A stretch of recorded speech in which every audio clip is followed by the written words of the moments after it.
어머니 혹시 아이 학교가 어떻게 될까요? 저 삼평중학교. 삼반중학교. 재원생 어머님이세요? 아니요. 아, 그러면 어떻게 알고 와주셨어요? 저기 맘카페 등록했는데 광고 문자 와가지고. 아, 받고 궁금해서 오셨어요? 아, 감사합니다. 오늘 뭐 저희는 학원 홍보 자리는 아니고, 네. 그러니까 이제 어머니 혹시 아이가 첫째인가요? 네. 네네. 그러면 이제 고등학교 시험도 궁금하시고 지금 제대로 하고 있는지도 궁금하시잖아요. 네, 그런 거를 체크하는 자리라고 생각해 주시면 좋을 것 같습니다. 아버님께서도 혹시 비지원생 아버님이세요? 저 재원생. 아, 이름이 어떻게 되죠? 최신관. 아, 시원 아버님이세요? 아, 안녕하세요. 안녕하세요. 네. 저 어머님 많이 뵀는데? 저 처음 뵙나요? 네네. 아, 진짜? 무진이 엄마가 왔을 것 같은데. 그런가요? 중학교 4학년. 무슨 우진이요? 조우진이요. 음. 여기 이제 재원생은 아니고요. 예. 입시 설명회 있다 그래가지고 아마 전타임 저 평일날 한번 하시지 않으셨어요? 맞아요, 맞아요. 예, 예. 안녕하세요. 재원생원님은 아니시죠? 아니에요. 학교가 어떻게 될까요? 서현중이요. 서현중 3학년? 2학년. 2학년? 네네. 안녕하세요. 재원생 어머님이세요? 여운이 료완이. 아, 감사합니다. 안녕하세요. 네. 궁금한 게 많으시죠? 뭐야? 공통점도 있어가지고. 여기 형 가져갔다. 어디 있어?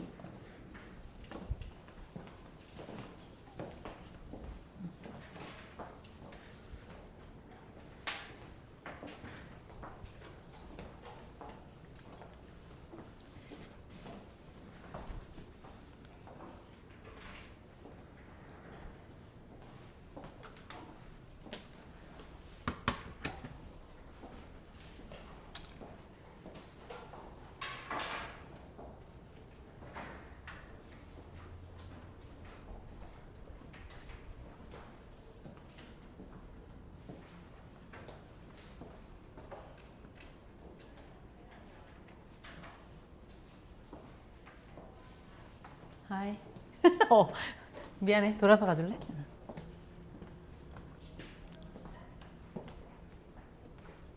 어머니 요 촬영 도구가 좀 가릴 것 같은데 괜찮으세요? 잘 보이세요? 네. 아, 괜찮습니다. 네네네.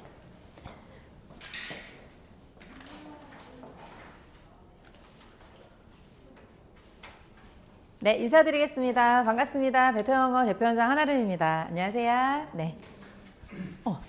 마이크로 제가 말씀드리겠습니다.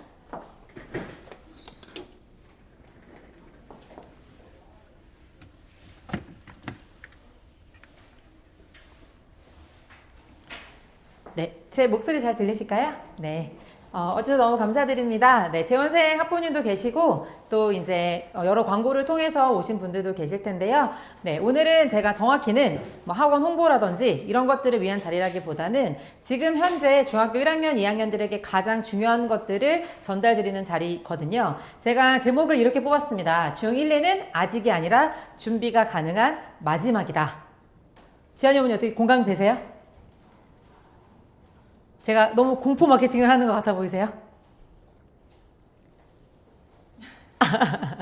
네, 일단 정말 중학교 1학년, 2학년은요 정말 흔한 표현이지만 골든타임이거든요. 이때를 놓치면 고등학교 가서 서로 힘들어지는 결과를 낳습니다. 특히 영어 같은 경우는 고등학교 가서 영어 공부할 시간 없다 이런 얘기 많이 들어보셨죠? 영어 공부할 시간을 내게 되면 그런 이제 다른 과목이 이제 와르르 도미노처럼 무너지게 되는 현상이 있기 때문에 어머님들께서 미리 그렇게 말씀해 주시는 것 같고요. 저 역시 매우 공감합니다. 그래서 저희 중학교 프로그램이 고등 내신에 또 최적화되어 있고 나아가서는 수능에까지 맞춰지는 프로그램이거든요. 그래서 오늘 저는요 왜 지금이어야 하는지 고등 시험과 중등 내신의 현실을 보여드리고 그러면 어떻게 해야 되는지 그리고 무엇을 얻게 되는지 3단계로 설명드려 보도록 하겠습니다. 왜 중학교 1학년, 2학년 때가 중요할까요? 자, 여기 보시면 저희가 지금 현재 재원하고 있는 고등학교 1학년, 2학년 대상으로 타임머신 설문을 했어요. 너네가 만약에 중3으로 다시 돌아간다면 무엇을 하겠느냐? 즉 뭐가 후회되느냐? 그 다음에 후배들에게 무슨 얘기를 해주고 싶냐? 그 다음에 지금 중3 학부모님한테 해주고 싶은 이야기가 뭐가 있냐?를 물어봤거든요. 너무 고맙게도 159명의 학생들이 참여를 해주었고 그 친구들이 공통으로 꼽았던 거 특히 46%의 학생이 어휘가 정말 중요하다. 어휘를 꼭 외우고 올라와야 된다. 이렇게 얘기를 하더라고요. 그런데 여기서 좀 재밌는 포인트는요. 데이터가 좀 갈렸어요. 저희가 그 설문을 할 때 등급까지 같이 물어봤거든요. 내신 등급. 근데 2, 3등급에 있는 친구들은 대부분이 어휘를 꼽았는데 특히 1등급이 그 사이에 이제 26명 정도가 있었는데 그 친구들이 공통으로 얘기했던 건 독해, 서술형, 구문을 해결하고 와야 된다. 즉 지문 암기는 안 통한다. 어휘력, 독해력, 즉 영어 기본 자체 실력을 키우고 와라. 그리고 서술형은 최대한 자세하게 쓸 수 있어야 된다. 즉 서술형에 대한 대비 없이는 상위권이 될 수 없음을 얘기하고 있다든지 그 다음에 또 이제 이런 얘기도 했어요. 너무 겁먹지 마라. 미리 준비한 애들은 흔들리지 않는다. 본인은 흔들리지 않는 점수를 받았으니까요. 다시 말하면 이 친구의 심리를 좀 우리가 유추해 보면 중학교 때 자신감 있게 준비해서 올라오는 것이 굉장히 중요하구나 라는 걸 알 수 있었거든요. 혹시 어머님 이 친구들이 제가 3명밖에 실지 못했지만 어떤 얘기 했는지 좀 더 궁금하지 않으세요? 궁금하시죠? 제가 159명의 그 설문조사를 토시 하나 빼뜨리지 않고 전문을 싹 다 정리해 두었습니다. 그리고 그 안에 아이들의 심리가 무엇인지 이게 우리에게 어떤 시사점을 줘야 되는지 제가 레터를 적어놨거든요.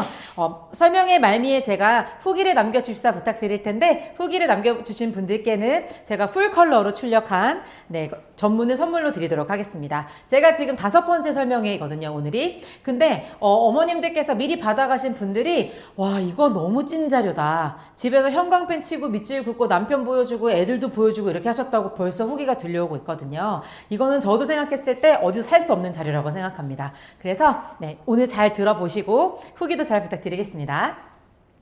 그런데 재밌는 건 뭐냐면요. 이렇게 얘기하는 친구들, 그 친구들이요. 중학교 2학년 때는 다 90점 되었다는 거죠. 걔네들도 중학교 때 잘했던 친구입니다. 그래서 중학교 때 사실 90점 이상 나오면 A등급 나오잖아요. 그래서 자기가 영어를 되게 잘한다고 생각하고 있죠. 알고 계시죠?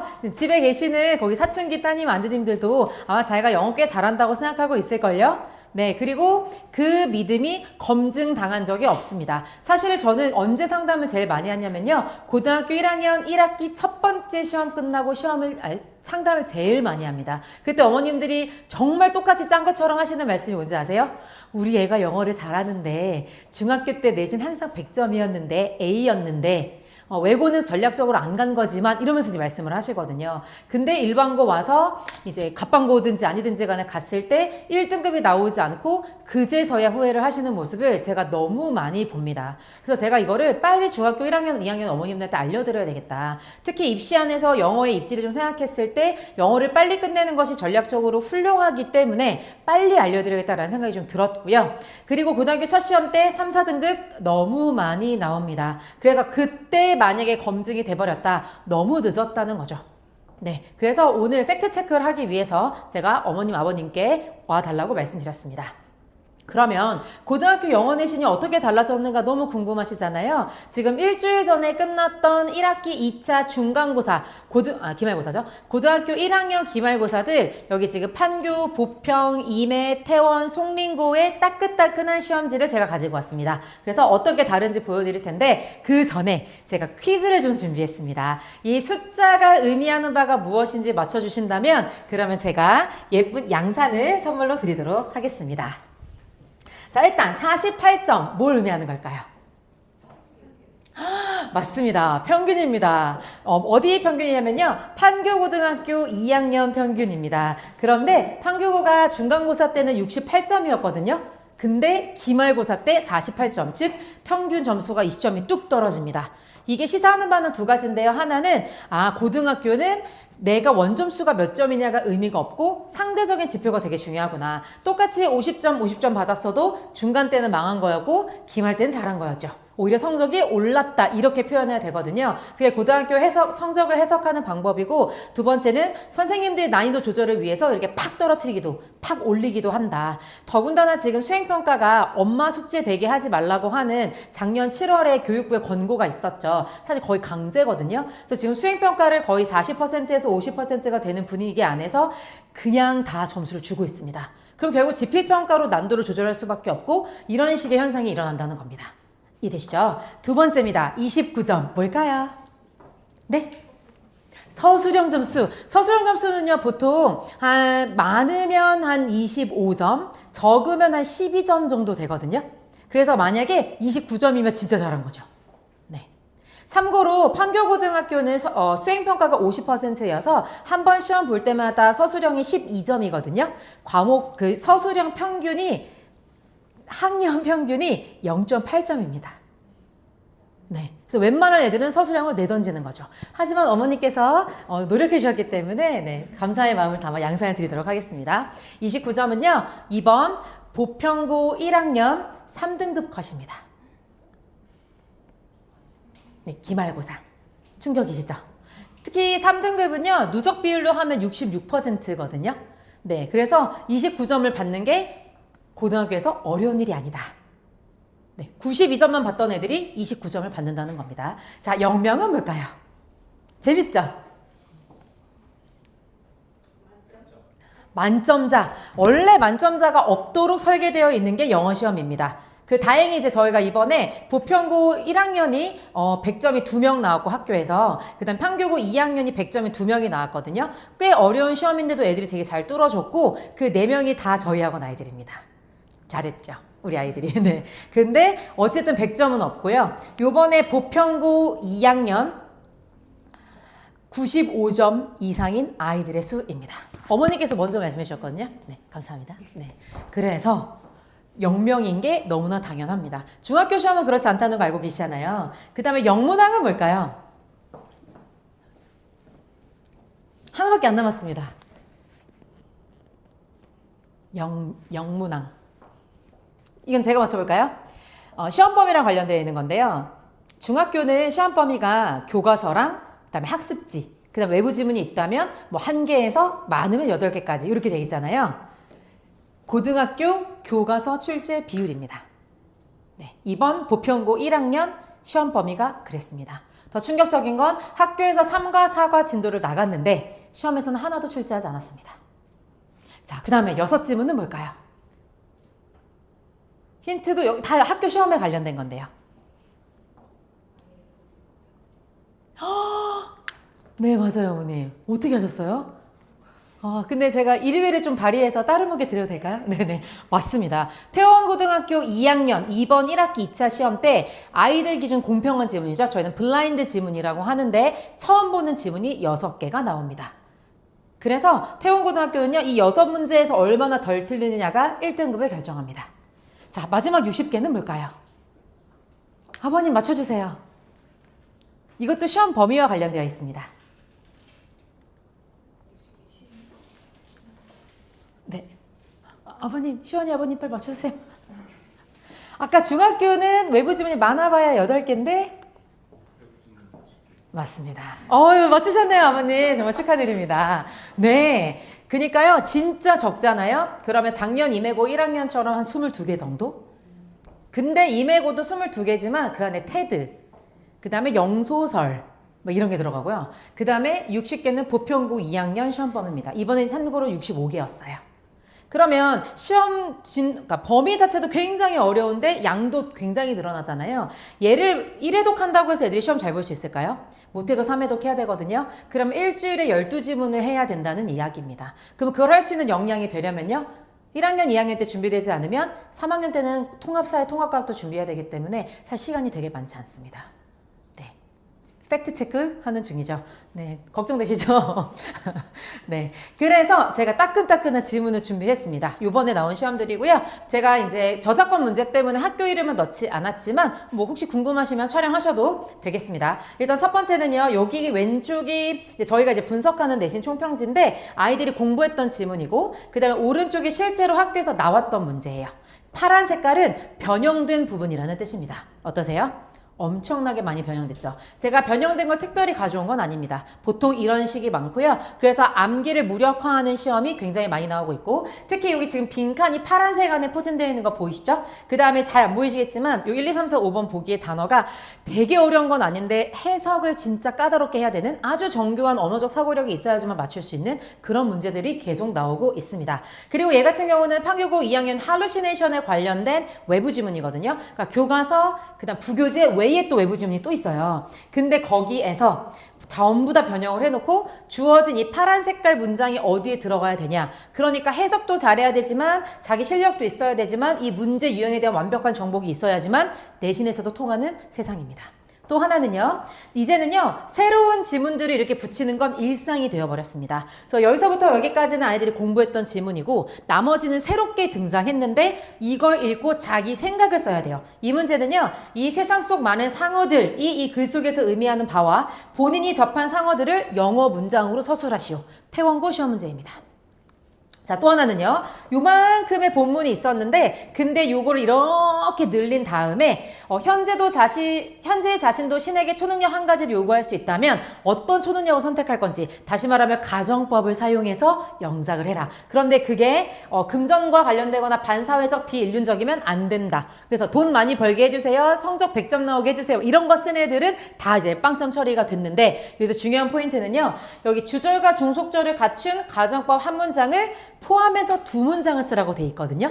근데 전교에 두 문장으로 쓴 애가 한 명도 없어서 한 문장으로 써도 맞게 해주시는 성적 인플레가 좀 있기는 했습니다. 어쨌든 간에 이런 식으로 문제가 나오고 있는 거죠. 자기 생각을 쓰는 문제가 나오고 있고 문법 조건을 모르면 쓸 수 없게끔 구성되어 있습니다.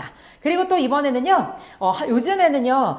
원래 이제 우리 학군지에 살고 있으니까 어휘가 보통 어렵게 나온다는 거 알고 계시잖아요. 그래서 만약에 고등학교 1학년이면 고2 정도 수준으로 단어가 나온다는 것까지는 짐작하셨을 텐데 이제는 플러스 2 정도의 느낌입니다. 그래서 고등학교 2학년은요. 미국 대학원을 가기 위해서 필요한 단어를 GRE라는 시험이라고 하는데 그 시험의 목록이 등장하기 시작했습니다. 참고로 낙생고는 그 GRE 단어들이 시험 범위입니다. 네, 낙생은 어휘가 되게 중요하고요. 그래서 이런 식으로 난이도가 점점 올라가는 데다가 플러스 A번과 B번이 전혀 무관한 지문인데 이 두 개 지문을 배치해 놓고 공통으로 할 얘기가 무엇이냐라고 여기 요약문을 완성하게 돼 있어요. 근데 여기까지만 됐으면 그래도 어렵다고 생각할 수 있을 텐데 이 문제가 극악의 난이도를 자랑한 이유는 따로 있습니다. 여기 보시면 consume이라는 단어가 원래 소비하다 이런 의미는 알고 계시죠? 그런데 여기 본문에서는 정말 소비하다는 의미에서 내가 어떤 감정으로 인해서 에너지가 다 쓰였다는 거, 약간 지쳤다 이런 의미가 좀 있거든요. 그래서 여기에다 consume드를 써야 되는데 주어진 보기에 consumer를 가지고 consumed까지 가야 되는 거죠. 그러니까 진짜 소비한다는 의미의 그 이면에 있는 철학적인 의미까지 본인들이 문학적 사고를 통해서 유추할 수 있어야지만 그래야지만 풀 수 있는 문제가 되는 겁니다. 근데 이게 제가 특별히 어려워서 가져온 게 아니라 사실 어렵지 않거든요. 왜냐하면 변형이 안 돼 있잖아요. 근데 이 요약문에서 이렇게 쉬운 단어를 가지고 지지고 복구할 수 있는 영역까지 되지 않으면 분당에서는 일반고를 다닐 수가 없습니다. 네, 또요. 자, 여기 지금 또 어휘 문제 나와 있는데 본문이 많이 변형되기도 했지만 요약문을 완성하는 과정에 있어서 1번부터 5번까지의 단어들 혹시 보이세요? 애들 여기 5번에 있는 단어요. 정말 상위권 말고는 잘 모르는 단어예요. 어떻게 읽어야 되는지도 몰라요. jeopardize라고 읽거든요. 위험에 빠뜨리다. perpetuate 이런 단어 정말 어려운 단어예요. 예전에는 고등학교 2학년이나 3학년에 나왔던 단어들이거든요. 점점 내려오더니 제가 지금 보여드리는 건 몇 학년까지요? 고1 겁니다. 보편고 1학년 시험이었습니다. 일주일 전에 본 거예요. 네. 그리고 여기 1번부터 5번까지 단어들도 뭐 arbitrary, grant, 그 다음에 뭐 disparity 이런 단어들 역시 다 네.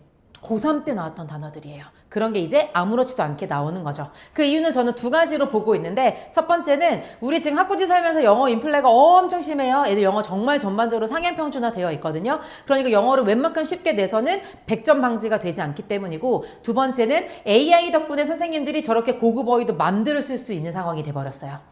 그리고 AI가 고1 수준에 맞춰서 내줘 해도 얘가 잘 모르잖아요. 그러니까 이제 이런 단어들이 그냥 들어가기도 하고 사실은 고등학생이라면 반드시 알아야 되는 필수 어휘이기도 합니다. 자, 그 다음에 복합 지문인데요. 앞서 보셨던 것처럼 전혀 무관해 보이는 지문 두 개를 결합해 놓고 얘는 뭐라고 물어봤냐면요. A, B 전략을 모두 사용한 광고의 예시로 적절한 게 무엇이냐라고 물어보고 있거든요. 요거 수능 유형일까요? 전혀 그렇지 않습니다. 수능에서는 다루지 않는데 내신 시그니처로 나오는 거거든요. 이게 송림고 시그니처 문제입니다.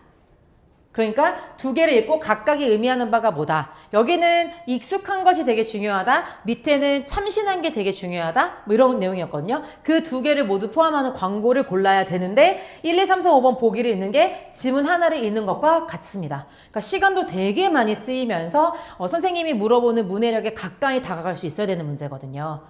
많이 틀립니다. 그리고 이제는요. 두 개로서 끝나지 않고요. 하나, 둘, 세 개. 이제 3개의 지문을 결합하고 있습니다. 근데 하나는 배웠던 지문이고 그 다음에 나머지 2개는 처음 보는 지문이에요. 근데 거기에 공통으로 들어갈 단어를 고르라고 했는데 배웠던 지문조차 파란 색깔 문장, 그러니까 새로운 문장을 집어넣어서 여기에 뭐가 들어가 될지를 물어보고 있습니다. 어휘력만 갖고 될까요? 해석도 돼야 되고 문해력도 있어야 되고 여기 있는 단어도 다 알아야 되고 해서 아이들이 지금 아주 역대급 내신을 공부하고 있는 중입니다. 네. 그런데 이 변화가 미래형이 아니라는 게 우리에게 더 충격적입니다. 1학년 어머니 계실까요, 학부모님? 중1이요? 네. 중2 학부모님? 아, 네, 좋습니다. 지금 1학년 학부모님들은 아마 시험을 경험하지 않으셨거나 첫째이신 경우에 아마 그냥 공포에만 떨고 계실 텐데 2학년 어머님들은 좀 알고 계시죠? 네, 영어 녹록지 않다는 거요. 제가 한번 보여드리겠습니다. 먼저 지금 임해중 3학년입니다. 임해중 3학년은 워낙 영어 시험이 어렵기로 극악의 난이도인 걸로 유명한데요. 그래서 제가 임해중 3학년한테 농담하는 게 야, 임해 집값을 받쳐주는 건 임해중 영어 시험 덕분이다. 얘기할 정도로 정말 어렵거든요. 거의 90% 이상 변형이 되면서 수능형 문제가 이제 전면 배치되기 시작했습니다. 그래서 그냥 언뜻 봤을 때는 어느 고등학교 시험 문제 같아요. 진짜 어렵고요. 그 다음에 매송중 3학년도 원래는 매송중이 영어 시험이 조금 쉽기로 유명했거든요. 근데 지금 좀 스위칭이 된 느낌이에요. 매송중 영어 시험이 더 어려워지기 시작했습니다. 임해중 2학년은 되게 쉬워지고요. 그리고 전형적인 고등 내신 유형, 다시 말하면 문항 구성이라든지 변형률이라든지 이런, 그 다음에 문법 문제 이런 것들이 전부 다 고등 수준으로 나오고 있고요. 그 다음에 암기로 이제 90점을 넘을 수 없는 세상이 한 2년 전부터 됐습니다. 그래서 이제는 암기를 무력화시키는 중등 내신이 고등 때문이다. 앞서 제가 고등 시험지를 보여드렸던 이유와 일맥한다고 보시면 되겠고요. 그 다음에 이번에요. 이거 다 지금 1학기 2차 기준으로 말씀드리는 겁니다. 임해중 학교 시험 속 외부 지문의 비중이 67%입니다. 교과서가 채 30% 정도밖에 되지 않고 나머지는 전부 다 외부 지문에서 나왔다는 겁니다. 이게 바로 고등학교 스타일이죠. 아까 기억나세요? 보편고등학교 교과서 한 문제도 안 나왔다고 했잖아요. 중학교가 그걸 따라가고 있고요. 그리고 소재는 같은데 전혀 새로운 지문으로 구성하여서 아이들로 하여금 읽어본 것 같기는 한데 내가 해석을 다 해야 되는 부담을 주고 있고요. 그리고 외부 신규 지문, 다시 말하면 블라인드 지문이 30%까지 추가되고 있는 상황입니다. 그러니까 중학교 때 90점 나오는 게 이제는 좀 실력과도 관련이 있을 수도 있는 고등학교의 성격을 따라가고 있습니다. 근데 여기서 조금 더 제가 들어가 봤을 때 이번에 제가 저희가 이제 맡고 있는 5개의 중학교를 탈탈 털어봤더니 되게 무서운 패턴이 있었어요. 첫 번째는 어법의 비중이 되게 큰 게, 그러니까 문법의 비중이 큰 게 중학교 시험의 특징이잖아요. 보통 한 진짜 많이 나오면 8문제에서 10문제 정도 나오고 그래서 거의 한 35%, 3분의 1 정도를 차지했었는데 문법의 비중이 조금 줄어들고 있는 게 느껴져요. 그게 뭘 의미하는 걸까요? 네?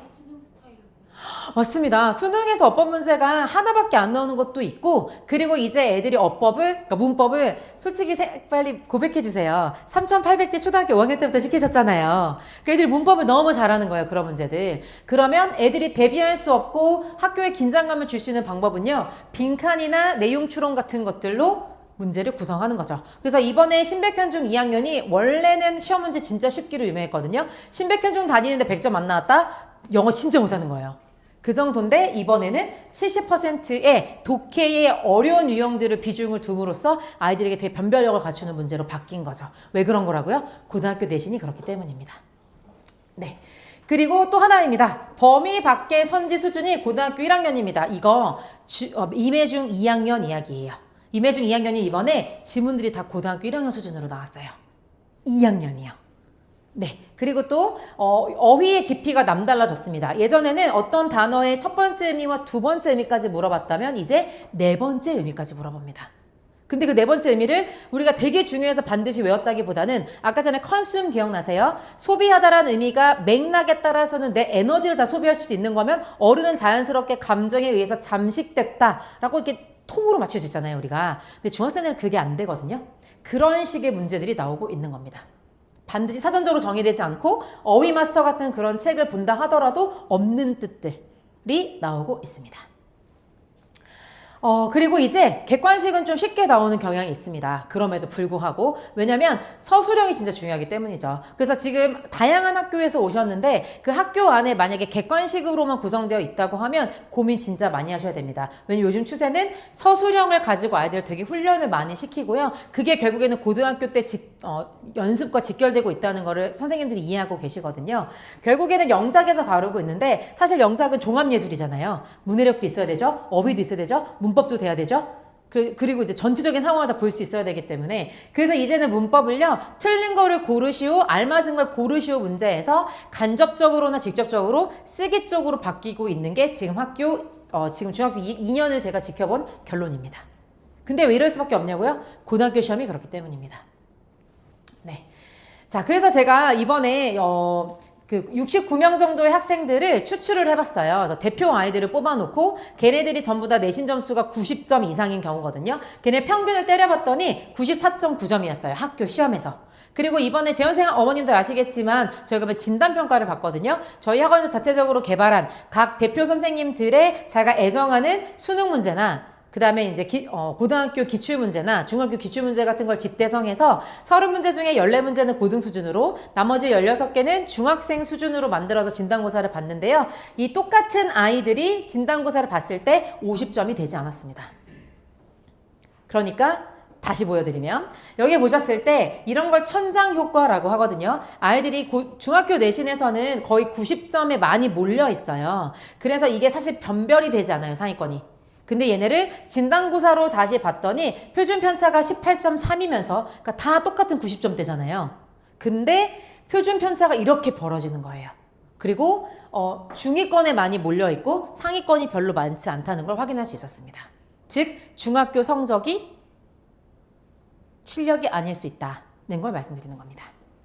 자, 그러면 팩트를 좀 체크 한번 해볼게요. 일단 먼저 그러면 지금 이렇게까지 중학교 시험이 바뀌고 고등학교 시험이 바뀌는 이유가 뭐냐 여러 가지를 고려해 봤을 때 우리가 5등급제에 대해 생각을 안 할 수가 없겠죠. 아시다시피 9등급제에서는 1등급이 4%, 2등급이 11%로 누적돼 있었잖아요. 근데 지금은 1등급이 상위 10%죠. 그래서 이제 학부모님들께서 어떻게 생각하시냐면 상위권 되기 되게 쉽네. 10%만 들면 되잖아. 옛날엔 진짜 치열했거든요. 애들 울고불고 난리 났었는데 그래서 저도 1등급 받는 게 되게 쉬울 거라고 생각했어요. 9등급제 익숙했던 저도. 그런데 실제로 경기도 진학협의회에서 발표한 결과 자료에 따르면 25년도에 올 1.00인 아이가 경기도에서 1.74%밖에 되지 않는 거예요. 그리고 5등급제 2년 차로 26년으로 와보면 1.2%로 뚝 떨어지게 됩니다.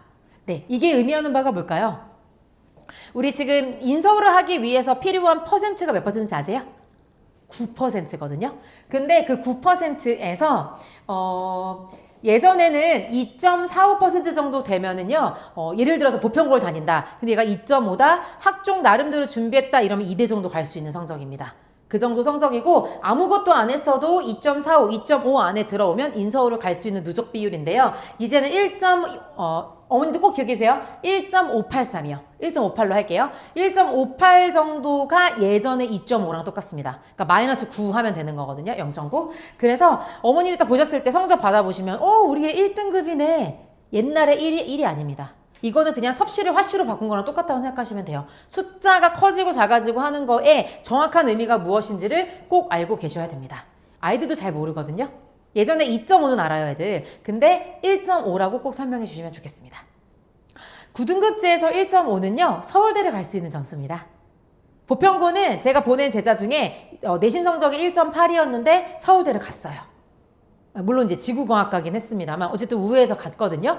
그런 식으로 이 숫자가 의미하는 바가 무엇인지 잘 생각해 보셔야 됩니다. 잊지 마세요. 1.58입니다. 자, 그러면 무엇을 해야 되냐 너무 걱정이 되시죠? 지금 어머님께서 지금 토끼 눈으로 이렇게 어떻게 해야 되지? 막 걱정이 지금 되게 많으신 것 같아요. 아이가 혹시 첫째인가요, 언니? 그쵸. 네. 그래서 막막하실 거예요. 왜냐면은 이제 그 엄마 아빠의 입시 나이가 아이 나이랑 똑같이 가잖아요. 그래서 저는 지금 제가 애를 늦게 낳아서 애가 5살이거든요. 그러니까 저는 이제 저의 이 영어 시장 제외하고는 다 5살에 머물러 있어요. 지금 저는 교구를 뭘 사야 되나 뭐 이러고 있지 않겠습니까? 네, 그래서 제가 알려드릴게요. 네. 그러니 오늘 저희하고 선택하지 않으셔도 괜찮습니다. 괜찮은데 저는 어떤 사명감으로 이 주말을 보내냐면요. 정확하게 다 알려드려야 되겠다라는 마음이거든요. 제가 또 11시 타임에도 했었는데 어머님들이 진짜 너무 좋아하고 가셨어요. 이렇게 다 알려주는 데 없다. 지금부터 시작하겠습니다. 본질은 당연히 4개 기둥에 있죠. 독해, 문법, 서술형, 어휘. 제가 문법과 서술형을 가른 거 알고 계신다면 입시를 되게 잘하시는 분이라고 생각할 수 있겠습니다. 자세히 좀 들어가 볼게요. 그러면 지금 고등학교와 중학교에서 요구하는 코드들이 있잖아요. 그 시험의 코드들. 그 코드에 맞춰서 저희가 이 4대 영역이 준비가 돼 있습니다. 어떻게 수업하는지 보여드리도록 하겠습니다. 먼저 학년이 오를수록 같은 유형이라 하더라도 정답률이 점점점 떨어지는 건 이해가 되실 겁니다. 정답률이 35%입니다. 오답률이 아니라. 그러니까 10명 중에 3명 정도만 맞출 수 있다. 이런 의미라고 이해하셔야 되거든요. 그리고 킬러 지문은 항상 원서에서 나옵니다. 고등학교 1학년 모의고사는요. 그래도 대학 전공서 중에 개론서에 해당하는 거. 그 다음에 2학년 때는 최신 대중과학서 같은 데서 나와요. 실제로 24년에 문제가 나왔는데 그게 23년 출간 1년 만에 학평에 실린 지문이 모의고사에 나오기도 합니다. 그리고 이제 3학년쯤 됐을 때 다뤄야 될 문제들은요. 연구자용 문헌이라든지 학술 논문의 서론구조 이런 데에서 발췌해서 시험 문제를 냅니다. 쉬울까요? 어려울까요? 엄청나게 어렵겠죠. 근데 우리나라 영어 교육이 이렇게 갈 수밖에 없는 이유는 대학도 랭킹이 되게 중요하잖아요. 그럼 아이들이 들어왔을 때 영어로 수업하고 영어로 리서치하고 영어로 논문을 써줘야 그래야 대학의 랭킹이 올라가게 되거든요. 그러니까 이 학술 자료를 읽어낼 수 있는 능력이 되게 중요한 거죠. 그래서 영어 교육과 영문과 교수님들이 수능 문제를 이렇게 내시는 이유가 여기에 있는 겁니다. 자, 그래서 제가 저희 학원이 지금 사용하고 있는 교재는요. 대치 KNS의 엔솔로지라는 교재를 사용하고 있습니다. 혹시 어머니 알고 계세요? 지금 3학년이요? 네네네네. 엔솔로지라는 교재를 제가 선택한 이유를 3가지를 말씀드릴게요. 물론 그 학원이 저는 그러니까 대중적으로 탑5 안에 드는 학원이라고 하고요. 정말 많은 아이들이 선택하는 학원이거든요. 특히 대원외고 정원이 250명인데 매해 100명의 합격생을 배출할 정도로 굉장히 노하우가 있는 학원의 교재입니다. 근데 그 교재가 좋은 이유는 당연히 영작 테스트까지 포함된 완결한 학습 구조를 갖고 있기 때문인데 저는 이게 더 좋았거든요. IB 많이 들어보셨죠? IB 수준의 사고력 훈련을 할 수 있는 그냥 제가 아는 선에서는 유일한 교재입니다. 그러면서 3번째, 깊이 있는 배경 지식을 다루는 수준 높은 지문들, 즉 기출에서 가져왔는데 배경 지식으로서도 의미가 있는 그런 지문들이 수록이 돼 있습니다. 그래서 보시면 레벨 0부터 레벨 6까지 있는데요. 레벨 0이 중1, 1이 중2, 그 다음에 2가 중3, 고1, 3월, 3이 그 다음에 고1, 6월, 11월, 4가 고1, 11월, 그 다음에 5가 고2, 6이 고3 이런 식으로 구성이 되어 있거든요. 그리고 이렇게 수능의 기본적인 유형을 이해하다가 명시적으로 나와 있는 정보를 공부하다가 점점 유추랑 수사법을 통해서 추론하고 심층적으로 이해할 수 있도록 자연스럽게 구성이 되어 있습니다. 자세히 좀 보여드릴게요. 소재가 계속해서 바뀌거든요. 맨 처음에는 사물을 좀 중심적으로 눈에 보이는 것들을 공부하다가 레벨 1에서는 자신의 경험을 대입할 수 있는 것으로 그 다음에 관념, 학술, 전공서, 최신 원서, 학술 문헌 이런 식으로 점점 레벨이 올라가는 형태로 교재가 구성이 되어 있습니다. 그리고 특히 레벨 4 같은 경우는 세부 파악이나 문장 기능이나 이런 내포된 의미 이런 것들을 파악하는 즉 내용을 정확하게 읽어내는 데 집중하고 있다면 레벨 5는 왜 작가가 이런 예시를 2개를 들었을까 이런 전략과 의도를 읽는 그런 문제들이 많이 나오고요. 그 다음에 레벨 6 같은 경우는 텍스트에 대한 이해뿐만 아니라 텍스트 바깥과 이 안에의 경계를 지어낼 수 있는 그런 힘까지 전체적으로 조망할 수 있는 힘까지 물어보는 문제들로 구성이 돼 있거든요. 그리고 대치동에서 만들었다 보니까 거기 뒤에 나와 있는 실전 출제 유형들이 있는데 그 유형들이 지금 대치 8학군에 있는 학교 시험의 유형으로 구성이 되어 있습니다. 다시 말하면 더 어려운 걸 공부할 수 있는데 그 어려운 유형을 자기 수준에 맞는 지문으로 공부하다 보니까 아이들이 자연스럽게 문제를 푸는 방법을 체득할 수 있게 되는 장점도 있습니다. 그런데 이제 이 KNS 교재를 저희가 이렇게 저희 나름대로는 10단계를 가지고 수업을 하거든요. 그래서 저희가 이렇게 수업하는 거를 대치 KNS 참관하러 오셨었는데 본인들이 더 반성이 된다고 하시면서 가셨을 정도로 저희가 진짜 진심으로 교재를 잘 사용하고 있거든요. 제가 하나하나 보여드리도록 하겠습니다. 먼저 첫 번째 단계는요. 이렇게 배경 지식이 있는데 제가 이 교재를 도입하고 6개월 정도 뒤에 학생들을 대상으로 전수조사를 했거든요. 이 책의 어떤 부분이 마음에 들고 어떻게 수업을 더해주면 좋겠냐고 물었을 때 중복 응답 중에 제일 많았던 것이 이 책으로 공부하니까 내가 똑똑해지는 기분이 든다. 배경 지식을 많이 알게 되어서 라고 얘기했거든요. 영어는요 사실 배경 지식이 있으면 되게 쉽게 읽히고 아니면 되게 잘 안 읽히잖아요. 그래서 그런 식의 아이들에게 또 위로를 주는 그런 포인트가 있고요. 그 다음에 당연히 단어 철저하게 공부해야죠. 그리고 맥락 속에서 단어를 끼워 넣는 거에 다이어까지 정리하는 파트가 있고요. 그 다음에 세 번째는 저희 학원 자체 워크북으로 진행하는 건데 잘하는 친구들은 수업하기 전에 딕테이션을 하고요. 좀 준비가 필요한 친구들은 수업을 쭉 다 한 다음에 이 본문에 대한 딕테이션을 진행을 합니다. 그래서 듣기를 계속 할 수 있도록 그렇게 해서 내용 정리를 쭉 하는 훈련을 청각적으로도 한번 하게 되고요. 그 다음에 저희는 직독직해를 합니다. 어머님들 가끔 이제 좀 물어보시는 분들이 계신데 굳이 이렇게 앞에서부터 끊어 읽어가야 되냐. 얘가 그냥 쓱 읽어도 대충 무슨 말인지를 아는데 물론 어머니 중학교 3학년 단계까지는 아무 문제 없습니다. 그런데 그런 훈련이 되어 있지 않으면요. 첫 번째, 그 긴 지문을 뒤에서부터 다시 앞으로 올 수밖에 없거든요. 우리 어순이 다르니까. 그러면서 지문을 2번 읽어야 되는 어려움이 있고요. 또 하나는 애들이 문장이 짧을 땐 상관없는데 길 때는 엄청난 문제가 됩니다. 우리나라 영어가요. 고등학교 1학년 영어가 미국의 고1 영어와 같습니다. 고3이 고3 영어랑 같고요. 그리고 지금 수능에서는 보통 미국 대학교 1학년이나 대학원 1학년 수준까지 나옵니다. 16학년 정도까지 나오거든요. 그래서 지금 계속 교육부에서 이거 11학년까지 낮춰라 계속 얘기하고 있는 거예요. 16학년까지 나오고 있으니까요. 그리고 저희는 예습학원입니다. 그래서 저희는 기본적으로 아무것도 모른 채로 수업 시간에 참여할 수 없습니다. 이거 아이들이 스스로 먼저 한 땀 한 땀 구문분석하고 그 다음에 이제 직독직해를 합니다.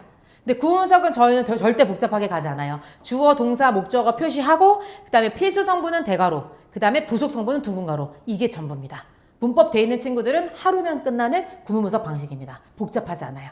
그러니까 투부정사는 특별하게 이렇게 표시해, 관계사는 특별하게 이런 표시해가 아니라 얘가 명사 기능을 하는지 형용사 부사 기능을 하는지에 따라서 빠르게 정보를 쳐내는 게 훨씬 중요하잖아요. 의미 단위로 묶는 연습을 하는 겁니다. 그리고 여기 빨간색으로 필기가 되어 있는 것은 수업 시간에 본인이 해온 걸 가지고 선생님의 수업 필기를 받아 적는 거죠.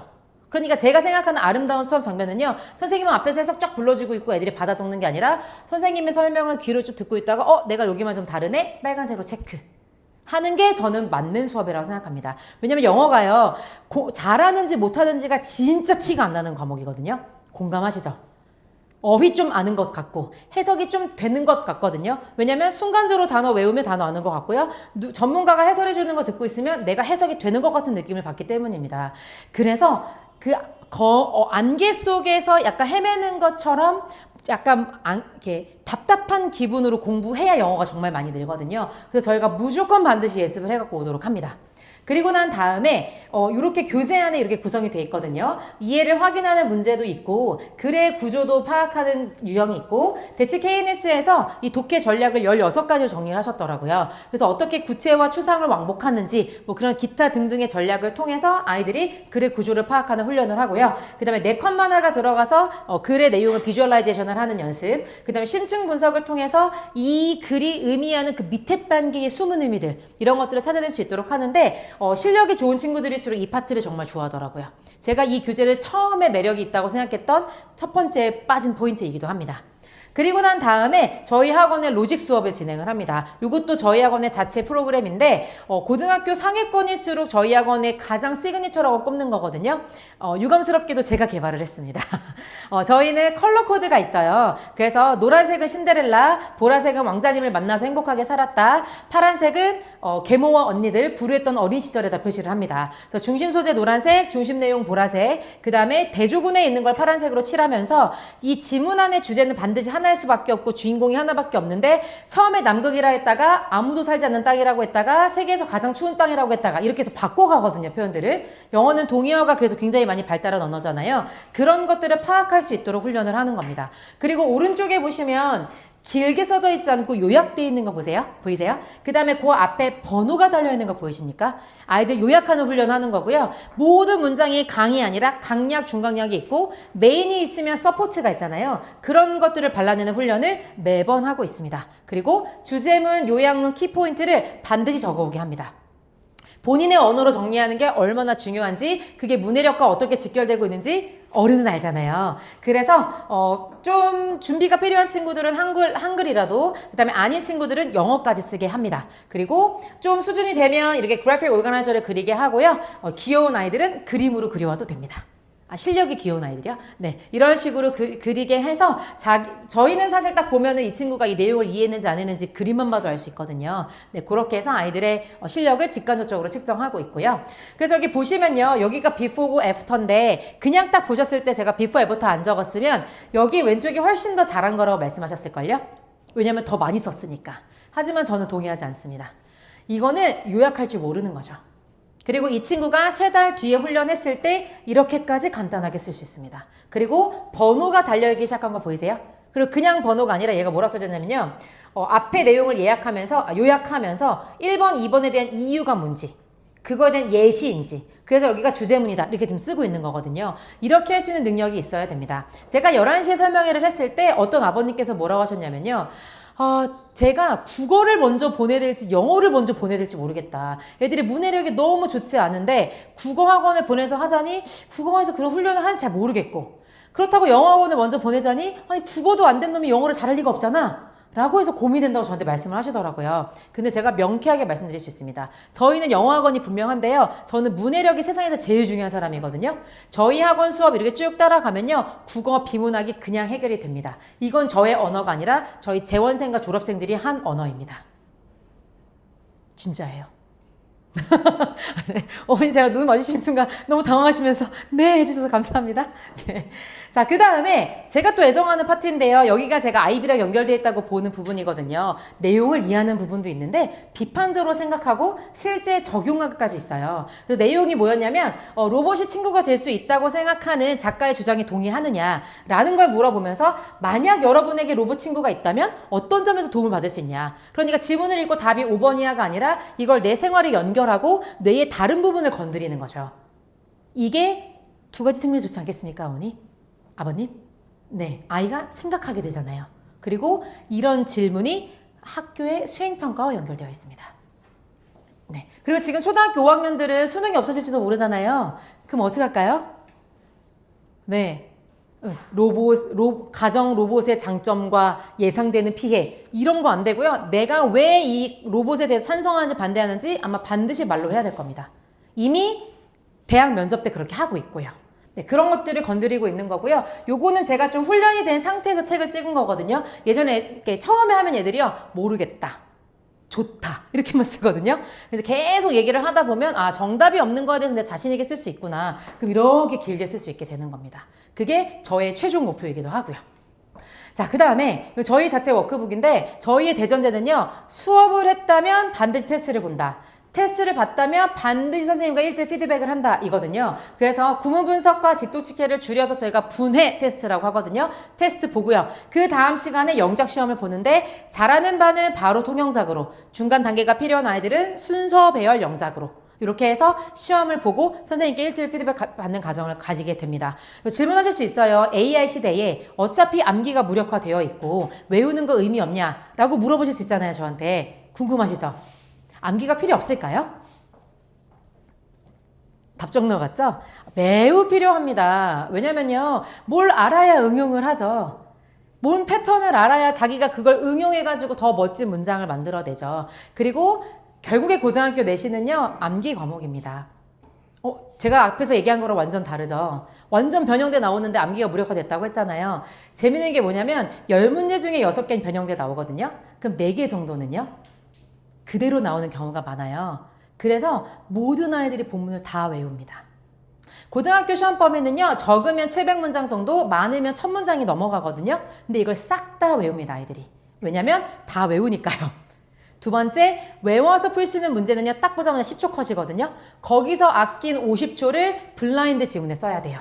그러니까 외워놓은 거를 빠르게 처리하기 위한 전략입니다. 그래서 상위권 아이들은요, 책 다 들고 다니고요, 무거우면 그걸 찢어서 가지고 다니고 학원 자료 갖고 다니는데 요즘 애들 되게 유행하는 펜 있는 거 아세요? 빨간 색깔 이렇게 그을 수 있는 평범한 형광펜처럼 보이는데 거의 다 셀로판지를 딱 갖다 대면 안 보여요. 네, 그런 셀로판지가 돼야 보이는 거죠. 그래서 그런 식으로 애들이 전부 다 외우고 있습니다. 그래서 중학교 때 외워본 경험이 얼마나 중요한지는 고등학생 되면 아마 느끼실 수 있을 것 같습니다. 그리고 난 다음에 저희가 오레오 쓰기로 연결을 합니다. 오레오는 하버드에서 150년 전에, 이제 한 160년 됐을까요? 개발한 글쓰기 방식이거든요. opinion, reason, example, opinion restatement라고 해서 자기의 주장, 주장에 대한 근거, 근거에 대한 예시, 주장 재진술 이런 식으로 항상 이 단계를 밟아가서 글을 쓰면 항상 논리적인 글을 쓸 수 있다인데 이건 제가 이제 파이널라이징이 된 예시를 보여드리는 거고 앞서서 라이팅을 본인이 공부했던 독해 지문과 연결해서 이렇게 구조를 잡고 훈련을 한 다음에 이렇게 마지막에 드래프트를 써서 내는 그래서 선생님이 핸드라이팅으로 첨삭해 주시는 것까지가 저희 독해 수업의 전부입니다.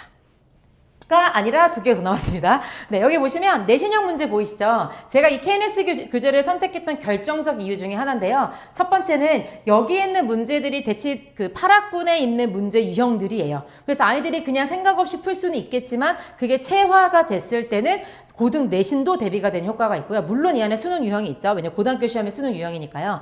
그 다음에 두 번째 중요한 건 여기 있는 지문들이요. 방금 배웠던 그 지문들에 대해서 8개 유형으로 연습하는 거거든요. 보통 내신에서 16개 정도의 유형을 연습하니까 8개를 번갈아 가면서 공부하면 굉장히 효과가 좋을 텐데 근데 고등학교 시험은요. 한 지문이 있으면 그 지문을 16가지로 연습하는 지루한 작업이거든요.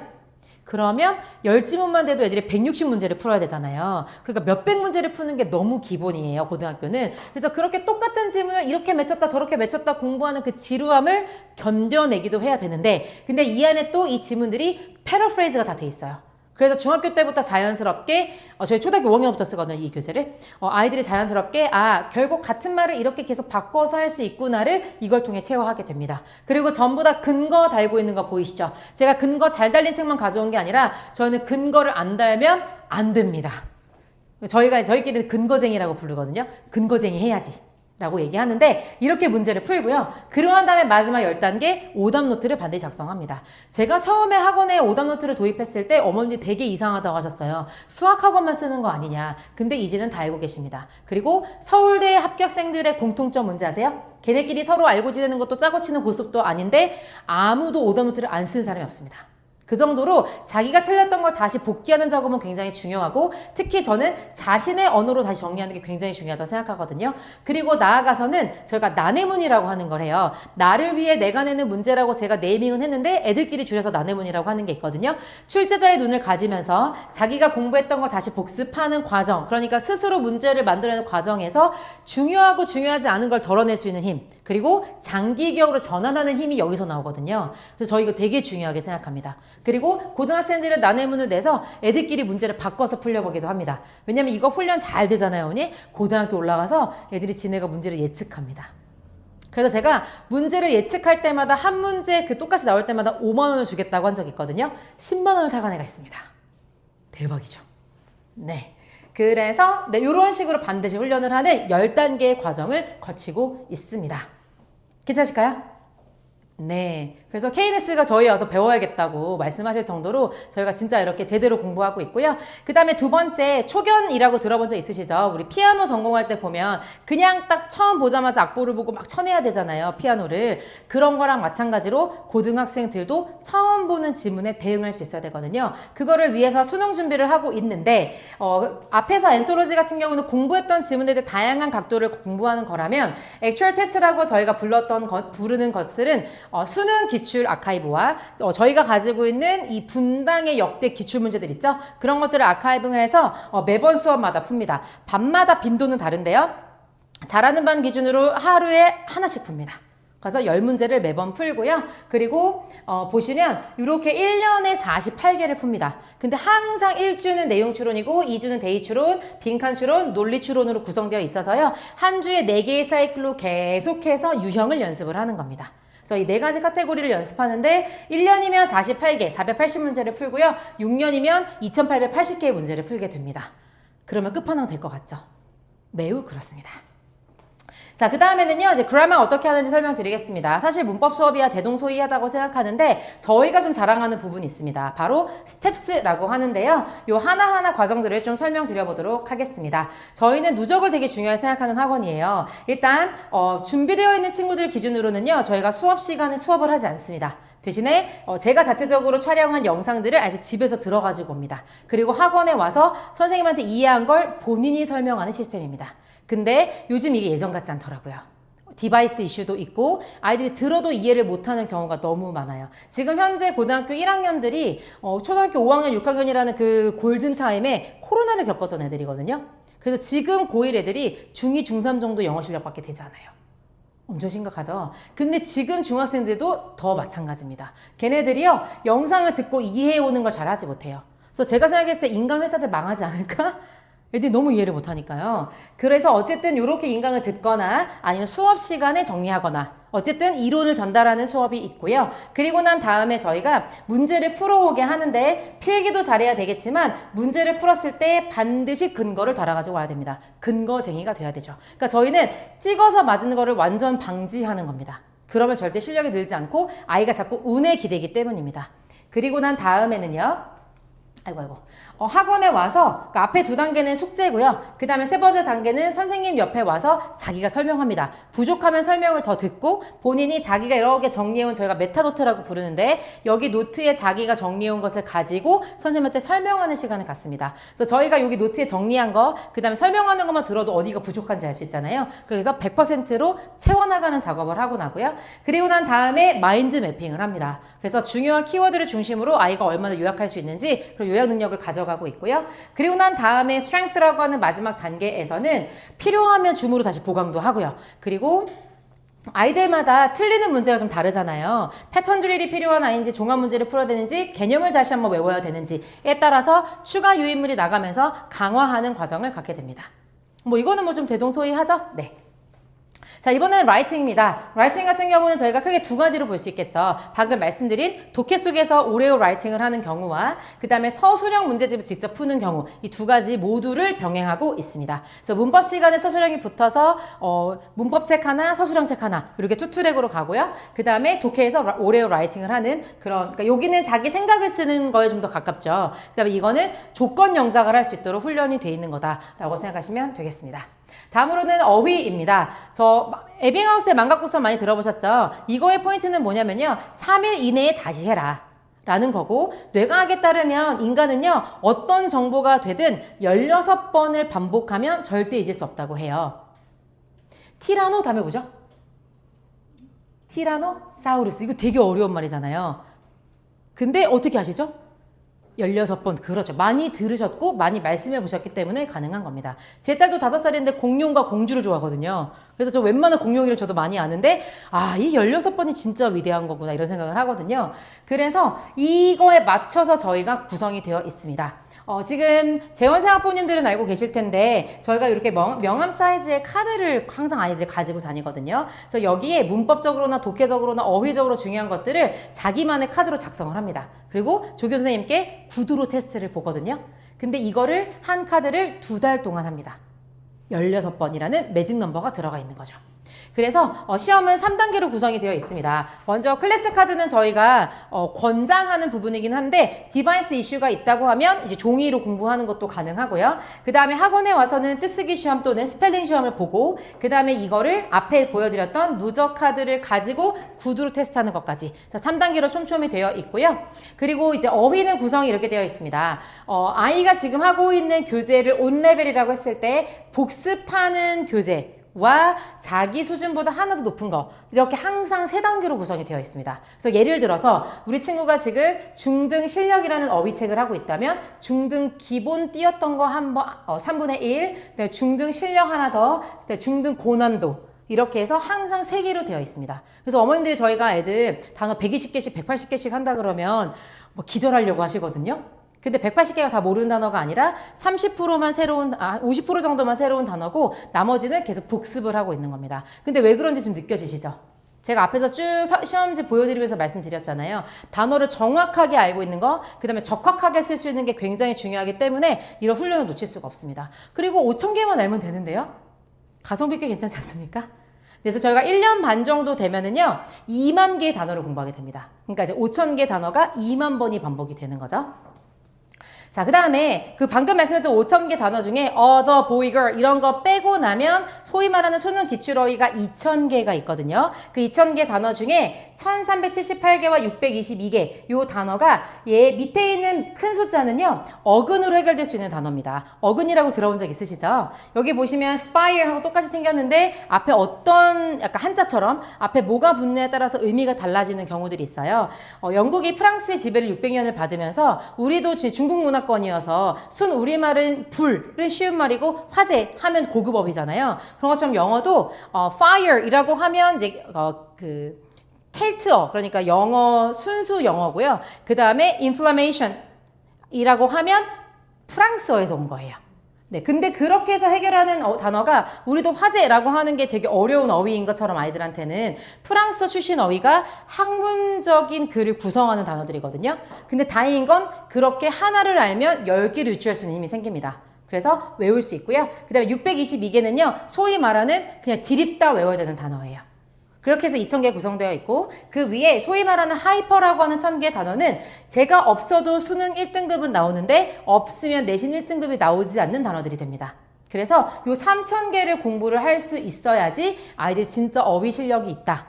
그리고도 거기에 문해력이 있고 문학 감성이 있어서 얘 숨은 의미까지 본인이 즉석에서 판단해야 되는 그런 시험이 지금 되고 있다고 보시면 되겠습니다. 자, 그래서 지금 아까 보여드린 것처럼 spire이라는 단어가 들어가면요. 호흡하다 이런 뜻이거든요. 한번 연습을 한번 해볼까요? re가 들어가면 다시라는 뜻이에요. 그럼 respire는 다시 계속 다시 호흡하다거든요. 그래서 우리말도 호흡이라고 하잖아요. 호흡. 그래서 respire, 호흡하다고요. 그 다음에 inspire, 우리도 영감을 불어넣어준다고 하잖아요. 그래서 inspire는 호흡을 넣어주다 해서 영감을 불어넣다. 그 다음에 expire에서 ex는 바깥이라는 의미죠. 그래서 출구가 영어로 뭐죠? exit이잖아요. 그래서 ex는 숨이 다 나가는 거기 때문에 유통기한이 다 되다, 만료되다, 죽다 이런 뜻이고요. conspire는요, con은 함께란 뜻이거든요. 그래서 사람들이 함께 모여서 이산화탄소를 나눈다고 해서 작당 모의를 하다, 음모를 꾸미다 이런 뜻이에요. 한번 연습해볼까요? respire 뜻이 뭐죠? 자꾸 다시 숨을 쉬는 거니까 호흡하다. 그 다음에 expire는요, 호흡이 ex 나간 거니까 네, 어머니 원래 알고 계셨죠, 단어? 방금 하셨던 거예요? 어머님이 천재일 수도 있습니다. 분명합니다. 근데 그만큼 외우기가 또 쉽기도 합니다. 이거 초딩들도 하는걸요? 네. 그리고 어머니 초등 수준이라는 거 아닙니다. 네, 초등학생들도 쉽게 접근할 수 있다. 뭐 이런 의미가 되겠고요. 그런데 이렇게 되는 단어들로 효율적으로도 외울 수 있지만 아이들이 이게 훈련이 되면은요. 딱 봤을 때 수능이나 뭐 내신에서 다 모든 단어를 다 할 수가 없거든요. 그거는 진짜 말도 안 돼요. 저도 가끔 수능 풀다 보면은 모르는 단어 한두 개 나올 때 있어요. 저도 그런데 애들은 오죽하겠어요. 그럴 때 적어도 이거를 공부했던 친구들은 얘가 긍정적인 의미인 것 같기는 해. 이렇게 해서 플러스 마이너스로 소거하기도 하거든요. 그래서 유추하는 힘을 줄 수 있기 때문에 가능한 거고, 그 다음에 얘는 아까 말씀드렸던 622개의 단어. 그냥 디립다 외워야 되거나 어근을 외우는 게 오히려 비효율적이어서 그냥 연상하는 게 나을 수도 있는 그런 단어들이거든요. 그래서 제가 되게 좋아하는 단어를 예시로 들어볼게요. catastrophe라고 하는 단어인데 제가 이거 아이들한테 어떻게 가르치냐면 고양이가 트로피를 탁 쓰러뜨린 거야. 그럼 대재앙이지. 이렇게 설명을 합니다. 네, 그럼 애들이 선생님 설명이 더 대재앙이에요. 뭐 이렇게 얘기는 하는데 네, 그렇게 해서 각인을 해야 되는 어쩔 수 없는 단어죠. 지금 비웃으셨죠? 잘 보세요. 캐타스트로피 뜻이 뭐라고요? 고양이가 트로피를 탁 쓰러뜨렸으니까? 네, 엄청 쉽죠? 네, 글루미도 한번 해볼까요? 글루미는요, 우리 어른들은 글루미 썬데이 때문에 되게 잘하는데 애들 모르는 단어예요. 그걸 뭐라고 하냐면 구름이, 먹구름이 머리 위에 있는 거야. 그럼 어때? 우울한이죠. 그 다음에 애들이 BALD하고 BOLD 되게 헷갈려 하거든요. 하나는 되게 용감한이고 하나는 머리가 벗겨진이에요. 그럼 이거 어떻게 외우냐? BAL이 공에서 왔잖아요. 머리가 공처럼 반짝반짝한 거야. 그러니까 이게 대머리애지. 어때? 애들이 진짜 짜증내거든요. 아재 개그라고. 하는데 짜증내는 순간 뇌에서 감정이 생겼다면 그 정보는 자기 거가 됩니다. 어쨌든 뭐로 가도 서울로만 가면 되잖아요. 네, 그렇게 가고 있고요. 자, 그 다음에 리뷰 훈련입니다. 저희는 누적 학원이고 복습하는 걸 굉장히 중요하게 생각하는 학원이어서요. 크게 세 가지로 있습니다. 방금 말씀드린 누적 카드인데요. 아이들이 앞뒤에 쓰는데 저희는 단어 시험을 볼 때 커트라인이 존재하거든요. 10%. 근데 종이 시험에 대한 통과인 거지 틀린 거는 무조건 카드에 써야 됩니다. 그러니까 저희는 사실상 통과가 없는 거죠. 그래서 애들이 100점 맞으려고 엄청 노력해요. 카드 쓰기 싫어가지고. 왜냐면 카드 썼다 하면은 16번 해야 되잖아요. 근데 이게 정말 효과가 좋은 거는 저도 느끼고 아이들도 느낍니다. 왜냐면 저희가 이제 저희 졸업생들의 자부심 중에 하나가 베토 조교가 되는 거거든요. 그 왜 그런지 모르겠어요, 저도. 물론 제가 시급은 대치동급으로 주기는 합니다만 되게 하고 싶어 하는데 약간 자기가 겪었던 시스템을 후배들한테 괴롭히고자 하는 의도가 좀 있는 것 같거든요. 근데 자기가 중학교 때 외웠던 거는 조교가 된 지금도 다 기억하는 거예요. 입이 와라락 하고 나오는 거죠. 팝송이 무서운 이유잖아요. 그렇게 해서 공부를 하고요. 그 다음에 오답노트 나눔은 설명드렸고 저희가 방학 때마다 베스트 노트를 사용합니다. 베토 스터디 트레이닝북이라고 해서 이 안에 플래너, 마인드 매핑, 띵킹 매핑, 그 다음에 목차를 통한 주말 단권 복습 노트까지 네, 방학 동안에 하고요. 잘한 친구들은 저희가 이 플래너를 이제 방학 끝나고 쫙 걷어가지고 경매를 합니다. 네, 그래서 잘 쓴 친구들 라이징 스타 상도 주고요. 요런 것들이 켜켜이 쌓여가지고 연말에 잘한 친구들은 롯데월드 자유이용권도 주고요. 네, 그런 식으로 하면서 아이들 훈련을 할 수 있도록 네, 가고 있습니다. 저희가 아침 자습 프로그램을 하거든요. 그때 어휘도 외우고 플래너 쓰는 방법도 알려주고 하는데 저희 조교들이 스카이 출신이거나 저희 학원 졸업생 출신이거나 둘 중에 하나 조건을 맞아야 되거든요. 그리고 수능 1등급이어야 됩니다, 무조건. 저희 재원생 다 1등급이어서. 네, 그래서 걔네들이 자기가 했던 방식들을 후배들에게 전수해 주면서 되게 멋진 레거시가 되어가고 있습니다. 그리고 내신 훈련 어떻게 하는지 궁금하시죠? 물론 학원마다 대동소이합니다. 그래서 포인트만 좀 설명드리면 저희는 오답노트 쓰는 거랑 그 다음에 개념을 엄청나게 열심히 공부합니다. 그리고 본문을 진짜 빡세게 공부하는데 근데 그 이유가 뭐냐면요. 본문이 변형돼 있다 하더라도 그냥 오롯이 자기 실력으로 쌓아야 되는 시간이 돼야 되기 때문이고요. 그리고 매번 올 때마다 동형 모의고사를 봅니다. 그러니까 직보까지 보통 9번 정도 내신 준비하잖아요. 9번 내내 모의고사를 봅니다. 이게 되게 좋더라고요. 2학년은 수업을 한 다음에 모의고사를 보고 3학년은 일단 모의고사를 본 다음에 틀린 걸 파악하고 나서 수업을 하는 식으로 가고 있거든요. 근데 그렇게 했을 때 아이들이 일단 긴장하고 있어서 좋고요. 저희도 아이들의 실력을 객관화할 수 있는 거 어떻게 성장하고 있는지 뭐가 부족한지를 볼 수 있어서 굉장히 좋습니다. 그리고 이건 아이들의 시험지를 제가 스캔을 한 거거든요. 실제 학교 시험지 애들 문제를 풀 때 보이세요? 근거쟁이들인 거? 이래야 실수를 하지 않습니다. 혹시 알고 계실까요? 훨씬 실력이 좋은 애가 시험을 더 못 볼 수도 있다는 거? 많이 들어보셨죠? 그게 왜 그런지 아세요? 실력이 있으니까요. 중학교 시험 이게 쓱 보고 20분 만에 다 풉니다. 그리고 시간이 남아도니까 뭐 곰돌이를 그리든 엎어서 자든 이러고 있거든요. 그리고 나서 채점을 하려고 쉬는 시간에 답안지를 딱 봤는데 이렇게 되는 거예요. 그럼 78점도 나올 수가 있습니다. 많이 공감하시죠? 엄마 나 이번에 시험 진짜 잘 본 것 같아 하고 집에 들어와서 저녁에 채점했는데 80점 막 이러잖아요. 그게 근거를 달지 않아서 그렇습니다. 그래서 학부모님들이 정말 저희한테 고마워하는 것 중에 하나가 뭐냐면 근거를 다는 이 훈련이 다른 과목에도 영향을 준다는 겁니다. 결국에는 꼼꼼하게 공부할 수 있고 아는 길도 물어서 가고 돌다리도 두들겨보고 하는 거잖아요. 그런 꼼꼼함이 결국엔 내신에서는 굉장히 중요한 포인트이기 때문입니다. 자, 이제 마지막 파트입니다. 괜찮으세요? 네, 제가 벌써 1시간을 떠들었습니다. 이제 10분 안에 끝내보도록 하겠습니다. 힘내시고요. 자, 그러면 여기까지 이렇게 되는 건 알겠는데, 그러면 이거를 어떻게 어머님들께 저희가 공유 드릴 수 있을까를 말씀드려야 되잖아요. 일단은 이 설계가 사실 저희가 초등에서 먼저 시작을 합니다. 저희가 스피어이라고 하는 프로그램이 이번 방학 때부터 시작을 하는데, 저희가 이제 초등은 있습니다만, 그런 고민을 했습니다. 저는 되게 현실적인 사람이고, 제 눈에는 초등학교 3학년들이 고3처럼 보이거든요. 시간이 너무 빨리 가잖아요. 그래서 얘네가 어차피 고등학생이 될 건데 좀 더 딱 적합한 공부를 할 수는 없을까? 그러면서 흥미를 잃지 않으면서 그러면서 초등 때만 할 수 있는 공부를 할 수 있지 않을까라는 생각에서 제가 뭘 했냐면요. 제가 가지고 있는 고등학교 1학년 기출문제를 역으로 다 털어가지고요. 그거를 SDGs랑 연결을 했습니다. SDGs 아세요? 유엔에서 2030년까지 해결해야 될 지속가능한 발전 목표입니다. 그래서 저는 목표가 2가지예요. 하나는 아이들이 이런 글로벌 이슈를 다루면서 서울대 면접까지 대비했으면 좋겠어요. 그리고 2번째는 여기에서 결국에는 모든 시험이 나오거든요. 제가 너무 궁금해가지고 우리나라 통합사회, 통합과학의 모든 학습 목표랑 SDGs를 다 연결해봤거든요. 거의 다 연결이 됩니다. 왜냐면 17개면 사실 굉장히 넓거든요. 뭐 빈곤부터 성평등 문제부터 웰빙부터 막 다 들어가 있기 때문이거든요. 그래서 제가 조사를 해봤더니 우리나라에서 다루는 범교과 영역 안에 그러니까 그게 SDGs보다 더 작은 개념이더라고요. 그래서 아이들한테 고등학교 1학년 기출문제에서 출발을 했는데 4학년답게 5학년답게 6학년답게 각색해서 교재를 준비했습니다. 그리고 그거를 아이들이 그냥 문제 풀고 넘어가는 건 초등 해야 될 일이 아니죠. 한 번은 thinking 맵을 2번을 그리는데요. 한 번은 수렴적 사고.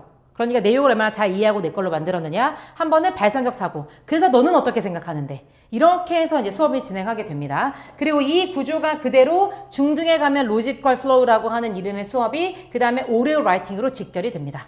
그리고 측정도 고등 방식 그대로 갑니다. 그래서 연계, 그러니까 말하자면 공부했던 지문에서 70%, 새로운 지문에서 30%를 출제를 하는데요. 이 새로운 지문은요, 완전히 다른 내용일 수는 있지만 구조가 같은 거죠. 우리가 원인과 결과라는 구조를 배웠다면 그러면 그 원인과 결과 구조를 파악할 수 있는 그런 문제들로 들어가 있고요. 그리고 도표 문제가 들어가 있습니다. 그래서 예를 들어서요, 2023년 2학기차 보편고일 내신에서 글의 순서 문제에서 이거 로봇 티처에 대한 이야기가 나왔거든요. 근데 이게 SDGs 9번에 해당하는 겁니다.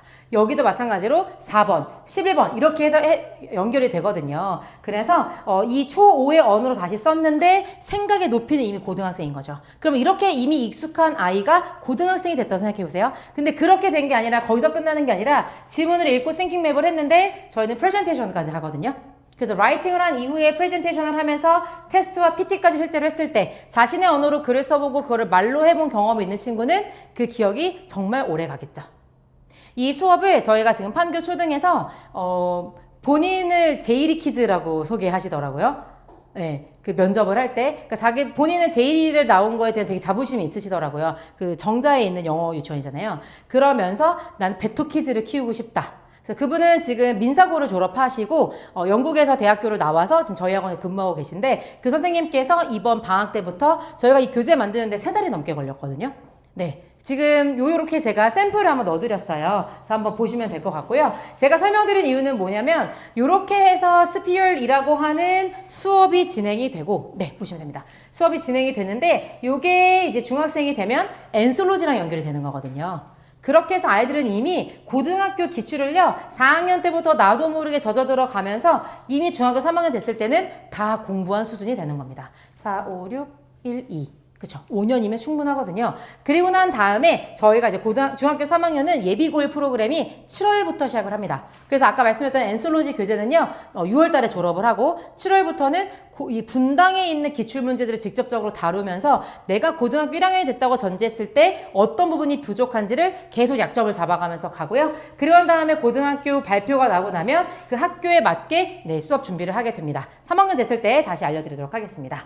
그리고 저희가 사실은 고등학생들 같은 경우는 공부했던 내용을 모두 다 기록을 하고 있습니다. 그래서 어떤 문제를 맞았고 틀렸는지까지 전부 다 기록을 해서요. 이 친구가 각 유형별로 레벨이 어떤지 그 고등학교 내신 지문의 각 지문에 대해서 어떤 유형이 특별히 취약한지 이렇게 빨간불이 들어오는 것들을 계속 추적해 갑니다. 이거는 저희가 직접 개발한 프로그램인데 제 생각의 출발이 어디서 왔냐면요. 아니 수학은 쌍둥이 문제가 있는데 그 숫자만 조금씩 바꿔가지고 계속 훈련을 하잖아요. 풀이가 중요하니까. 근데 영어도 암기 과목이어서 이거 한번 틀렸으면 다시 반복하는 게 필요한데 그런 프로그램이 없을까?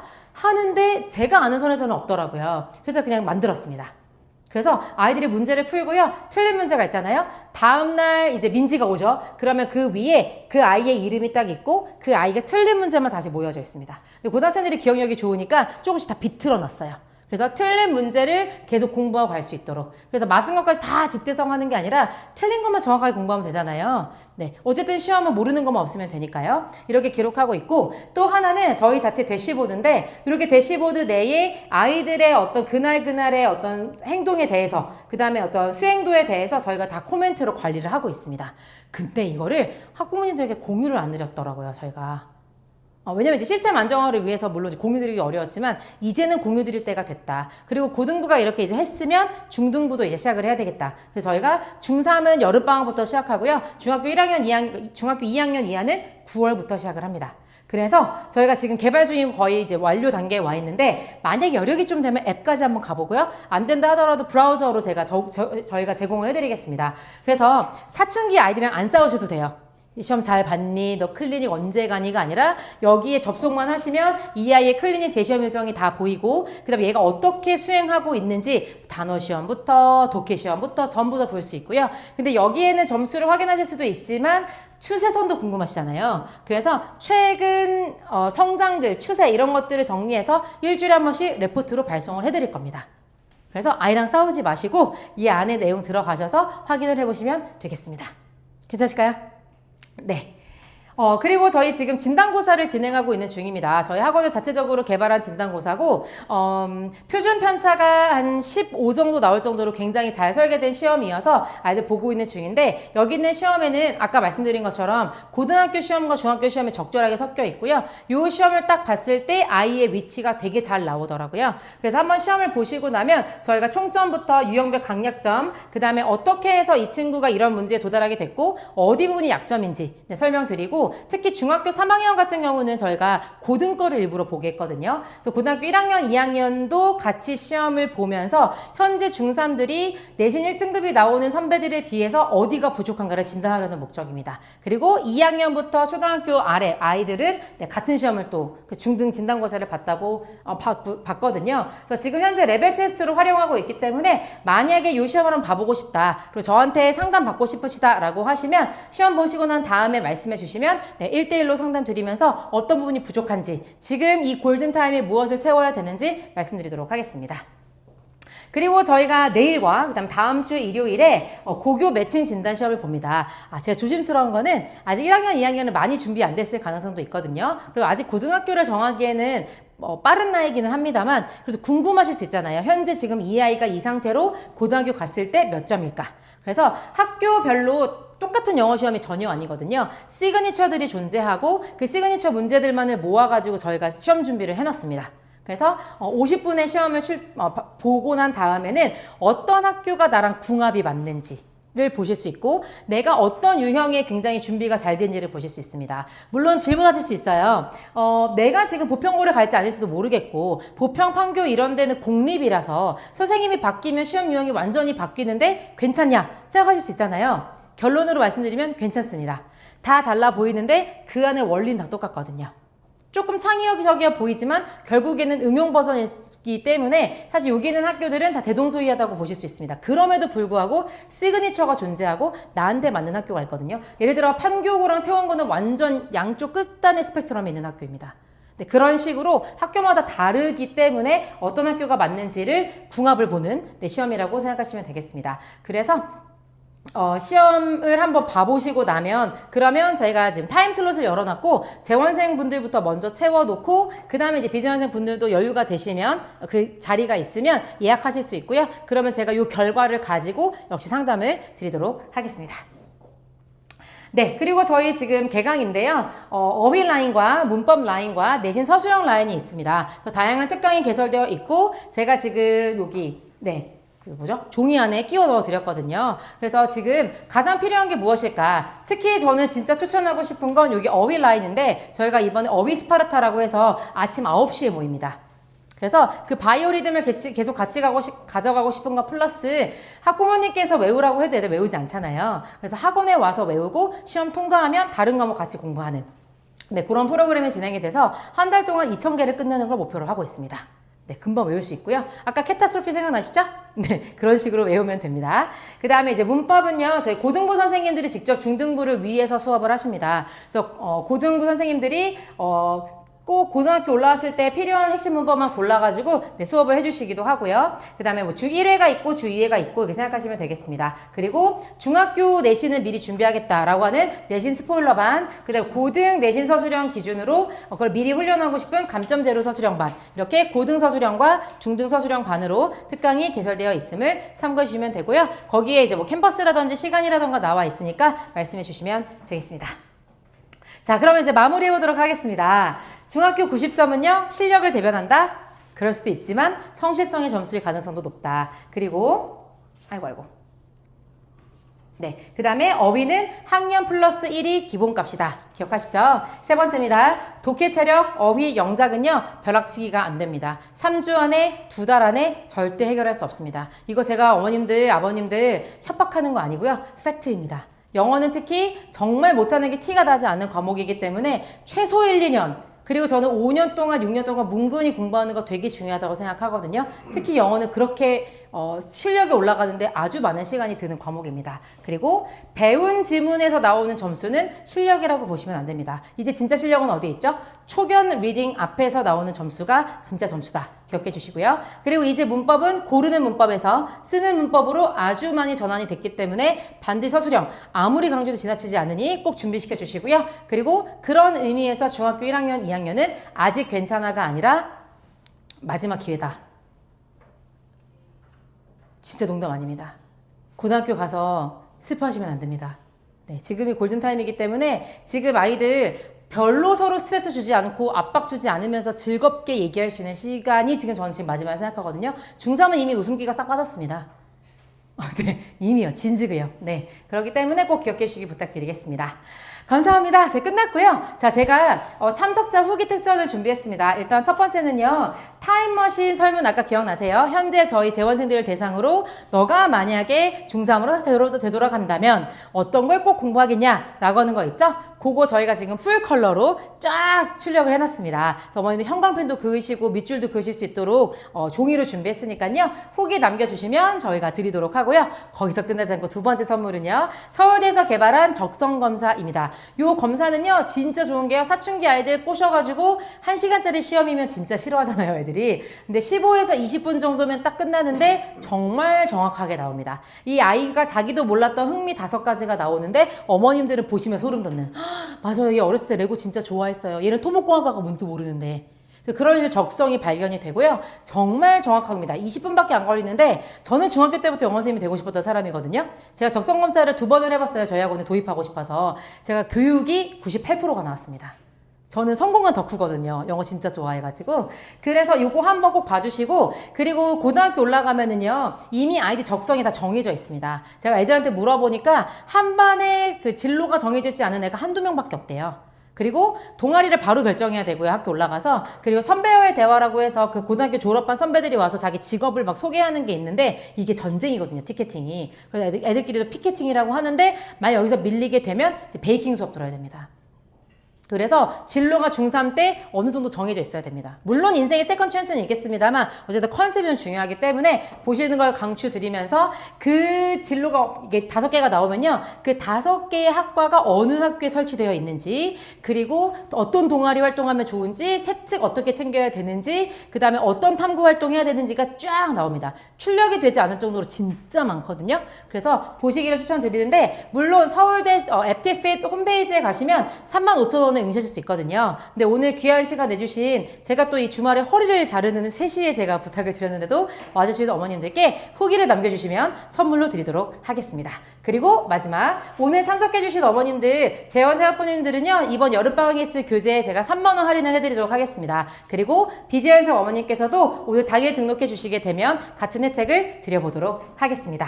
그래서 여기 지금 QR코드가 있거든요. 그래서 제가 잠시 시간을 좀 드려볼까요? 그래서 후기를 작성해 주시면 감사드리겠고요. 혹시 질문 있으시면 이 시간을 활용해서 또 말씀해 주시면 좋겠습니다. 질문 있으실까요? 네, 말씀해 주세요. 수능 어휘 네. 그 여름방학 특강 중에 그 전학년 할 수 있는 네. 수능 어휘 있죠. 네. 그거는 전학년이라고 되어 있는데 네. 그 레벨이 다르잖아요. 네.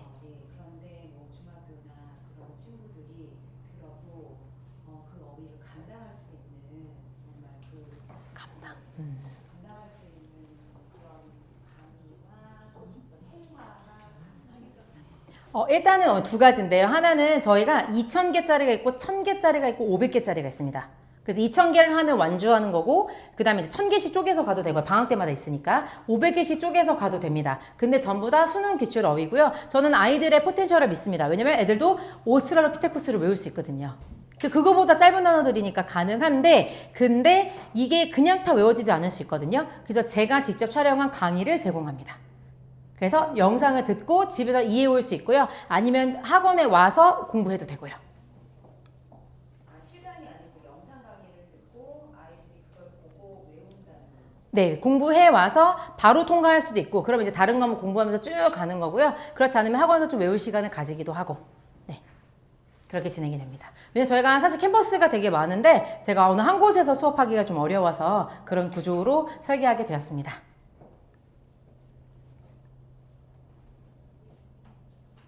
후기 QR이 좀 다른. 어떻게 다를까요? 후기로 연결이 안 돼요. 아, 정말요? 잠시만요. 여기. 네. 후기 QR 지금 아, 네. 별을 별점. 이렇게 카카오에 이게 모바일로 하면은 좀 이렇게 나오기는 하더라고요. 혹시 앱이 안 깔렸으니까 앱이 그때 그렇게 해서 다 감사합니다.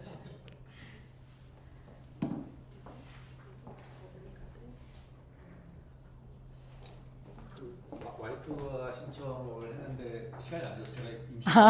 네네네. 근데 손을 다니고 이렇게 있다 보니까 중점이 이 주변에 있는 고등학교 내신을 포커싱에 해서 얘기를 해주시는 것 같게 이해를 했거든요. 왜냐면은 이게 수능은 되게 잘 이해하고 계신데 이렇게 고등학교 내신의 현실을 잘 모르시는 것 같아서 아무래도 포커스가 거기 있긴 합니다. 네. 그러니까 저는 제가 알기는 어설프게 알기로는 그 교과는 뭔가 지원을 했는데 수능 최저를 못 맞춰서 입학을 못하는 친구가 많다고 이해를 했고, 맞습니다. 그러면 뭐 고등학교에 있는 내신보다는 수능의 어떤 영어들이 더 어렵다고 난 인식을 하고 있는데 지금 얘기하시는 거는 포커싱이 그 고등학교 내신 위주의 영어를 자꾸 얘기를 하시는 거 보면 내신 위주만 하면 이 수능이 커버가 되는 건 이게 의아한데 정말 날카롭고 좋은 질문이십니다. 일단 결론부터 말씀드리면요.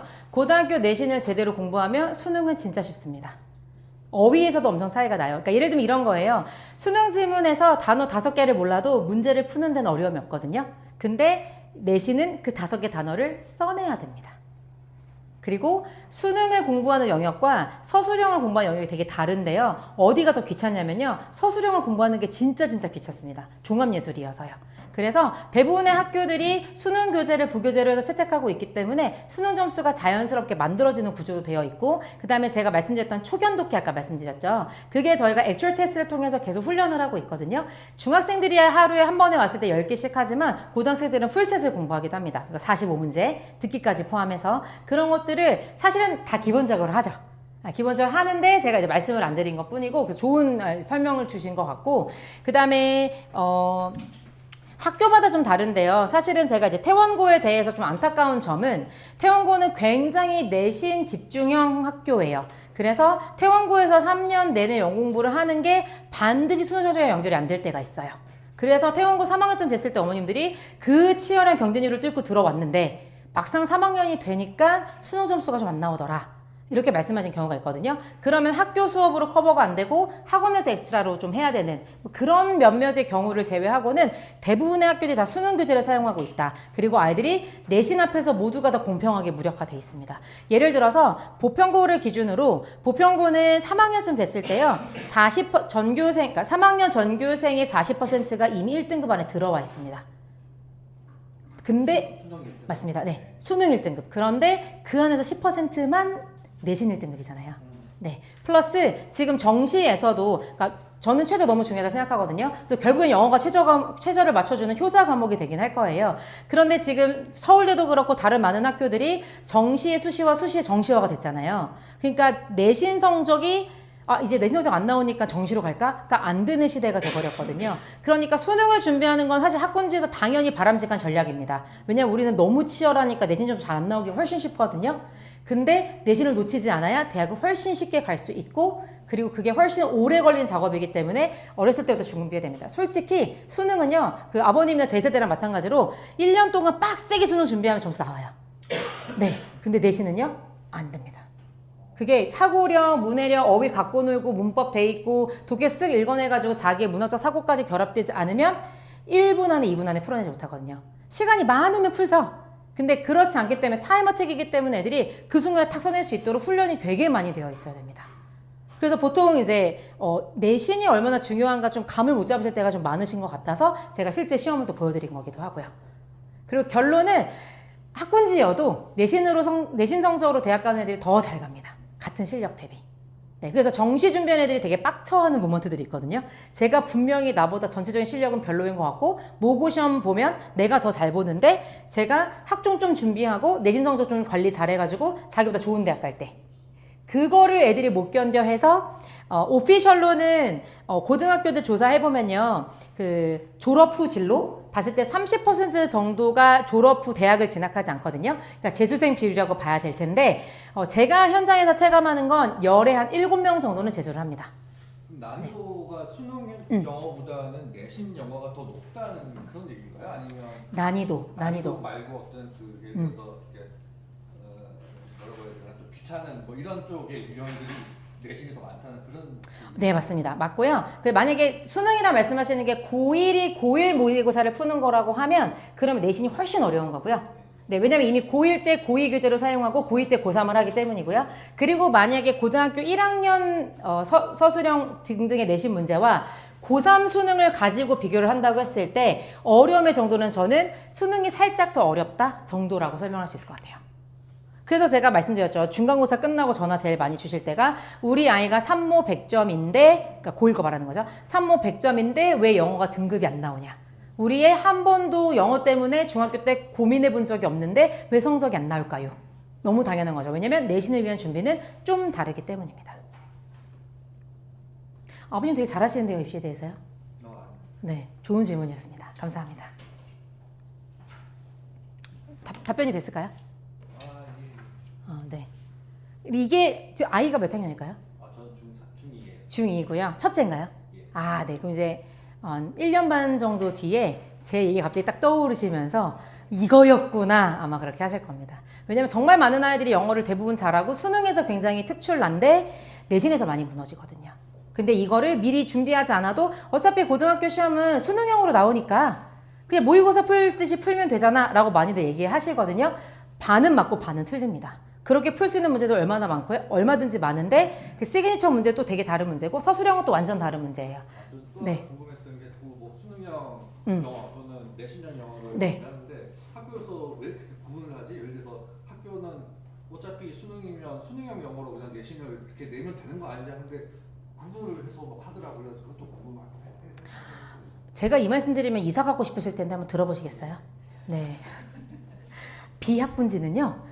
외부 지문이 10개입니다. 네.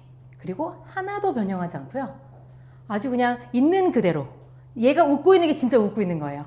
근데 분당 영어는 이게 웃는 건지 비웃는 건지 우는데 웃고 있는 건지를 막 엄청 복잡하게 생각해야 되는데 그걸 60개를 공부해야 되고요. 그리고 영어를 다 잘해요, 사실.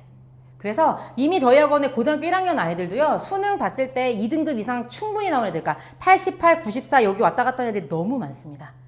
그래서 선생님들이 어쩔 수 없이 변별력을 갖추기 위해서 문제를 냈는데 교육청에서 정한 게 뭐냐면요. 무조건 서술형이 40% 이상 나와야 된다. 라서 서술형이 들어갈 수밖에 없어요. 만약에 이제 아버님께서 지도를 하시다가 우리 애는 이 서술형이 좀 아직도 시간이 많이 걸리고 여기서 안 될 것 같다 하면 아까 말씀드렸죠? 판교고를 보내시면 됩니다. 현재 판교고는요. 그 자공고잖아요. 영어가 현재까지는 수행평가가 50%예요. 그래서 지필평가 각각 2개가 25%밖에 영향이 없고 그래서 서술형 문제가 다른 학교들은 36점 예를 들어 보편고 같은 경우는 36점 만점인데 문제가 6개가 나오는데 6개 밑에 새끼 문제가 2-3개씩 달려 있어가지고 한 애들이 30개를 푸는 효과가 있거든요. 그러니까 시간 압박도 엄청나고 단어도 되게 잘 알아야 되고 하는데 판교고는 그렇지 않아요. 딱 3개 나옵니다. 3개 나오는데 어렵게 3개가 나오면서 그러면서 아까 말씀드렸죠? 서술형이 12점 만점인데 평균이 0.8점. 다 내던지거든요. 그런 학교를 전략적으로 가보시는 것도 방법일 수 있어요. 그래서 저희가 중학교 3학년들 대상으로 그래서 고교 매칭 시험을 보는 겁니다. 어떤 학교가 나랑 잘 맞는지 이런 것들을 확인하는 작업이라고 보실 수 있습니다. 네. 이게 사실 그 수학학원이나 이런 음. 데서는 이렇게 과목별로 이제 어떤 걸 하는지 어떤 시험이 나오는지 쭈루루 이렇게 해주시거든요. 사실 고등학교 이제 입시를 이제 진학을 하거든요. 사실 근데 영어는 사실 문제가 학교별로 어떻게 나온다, 뭐 이게 중요하다 이런 설명회를 제가 들어본 적이 없어서 혹시 그런 거 그러니까 그 수학에서 과목이라는 것이 그 뭐 미적분이라든지 뭐 이런 과목들을 말씀하신 거죠. 수학의 하위 개념들. 네네. 시험이 어느 식으로 나니까 학교별로 이제 다 다르게 나오잖아요. 근데 그런 거를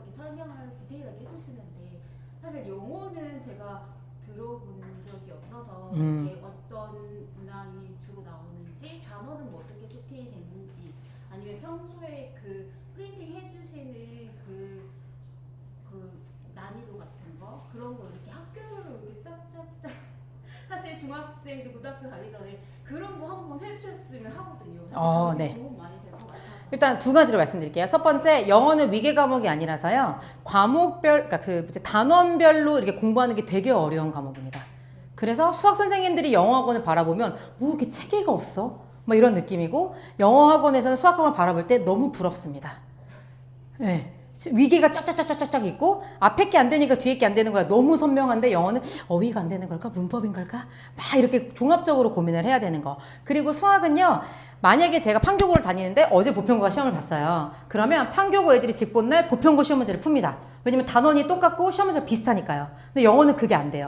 일단 범위가 완전 다르고요. 교과서가 바뀌는 순간 그냥 아예 다른 학교라 생각하면 됩니다. 혹시 알고 계세요? 학교에서 명태가 제일 빠른 과목이 영어인 거? 영어 선생님들은요, 명태 주기가 15년입니다. 왜냐면요, 교과서가 바뀔 때마다 부교재를 다르게 선정할 때마다 PPT를 처음부터 다시 만들어야 되거든요. 그래서 저희 입장에서 제일 부러운 건 역사 선생님. 안 바뀌니까요. 수학 선생님, 늘 단원이 정해져 있으니까요. 그런데 어머님이 너무 빛나는 통찰력을 주신 건 뭐냐면 저희 학원이 이미 그걸 하고 있거든요. 그래서 저희가 7월 달부터 중학교 3학년들 그리고 잘하는 2학년들까지 싹 기출문제 다 풉니다. 그리고 얘는 이런 유형은 이렇게 풀면 답이 나와가 아니라 이만큼을 다 공부하고 나야 이제 뭐가 좀 보이는 것 같아. 이게 영어거든요. 그래서 기출문제집이라는 게 존재하지 않잖아요. 영어가요. 교과서 말고는. 이유가 거기에 있는 겁니다. 되게 선생님에 따라서 이 지문을 아주 다양한 각도로 보거든요. 예를 들어서 어떤 현상에 대해서 장단점을 둘 다 얘기하고 있는데 어떤 선생님은 장점을 부각시킬 수도 어떤 선생님은 단점을 더 부각시킬 수도 있어요. 그래서 저희가 어떤 한 지문을 가지고 전국 단위 기출문제를 애들한테 이렇게 공부해서 풀려보잖아요. 선생님 여기서는 장점이 답이라고 했는데 여기서는 단점이 답이래요. 선생님이 문제를 출제하는 의도에 따라서 다 달라질 수 있어. 그게 언어의 유연성이야. 이렇게 얘기하면 이제 이과 애들은 진짜 빡쳐하죠. 정답이 없으니까요. 네, 그래서 대신에 저희가 또 통밥은 있잖아요. 맥락은 있고 대세는 있잖아요. 그런 대세는 해마다 아이들한테 엄청 훈련시키고 있습니다. 그리고 저희가 이번에 설치한 특강에도 서술형 특강들이 존재하고요. 제가 정확한 답을 한 건가요, 언니?